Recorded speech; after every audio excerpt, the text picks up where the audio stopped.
Kenyan youth are currently protesting. In fact, this time around, they want William Ruto, who is their president, to leave the seat. In fact, all they want right now is to see his resignation letter. Let me explain and give you the summary of what is currently happening in Kenya. If you can remember in 2024, when Kenyans protested against the finance bill introduced by William Ruto's government, that finance bill was supposed to increase taxation in Kenya, but Kenyan youth stood against it and protested heavily against that finance bill. But anyway, at the end of the day, the William Ruto returned that finance bill and later again through the back door reintroduced it. But then that is not the problem right now. The problem right now is that the police brutality in Kenya has reopened that wound that's supposed to heal. The Kenyan police recently unalived a Kenyan youth in a protest. In fact, the Kenyan youth that was murdered was standing on its own, but Kenyan police on a close range shot him to death. And with that, it reignites the hunger for protest for Kenyans again. That is making them to protest now, demanding the resignation of William Ruto. In fact, this time around, they don't want any negotiation. They don't want him to say anything. They just want him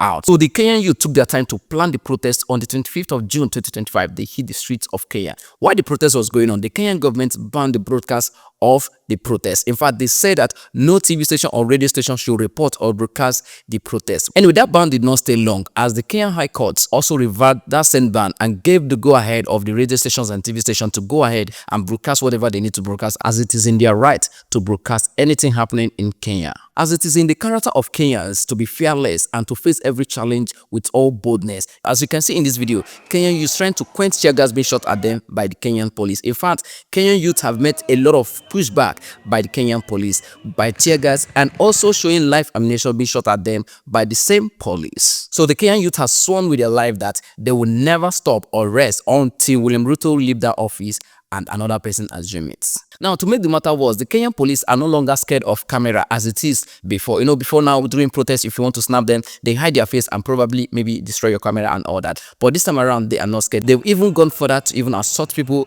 openly. Why? They are aware that people are recording them, but then it is not their problem. They know that you will not do anything, as the government is backing them full time to stop the protest and to do everything possible to make sure people don't protest. But it seems that Kenyan youth are currently outnumbering the police and the security agencies. With the kind of protests happening in Kenya right now, and with the resilience the Kenyan youth are showing, you can say or believe that Kenyan youth might lead the revolution of Africa. With what is happening in Kenya is a sign that one day Africa will be liberated from the bad leadership it's currently going through right now. Anyway, other countries can follow suit. Maybe Nigeria can do something like that if they have the balls, but then I will not be here to tell them what to do. Anyway, if you're watching this video, please tell me what you think about this Kenyan protest in the comment section. But before you do, please do not forget to enjoy your weekend. Thank you.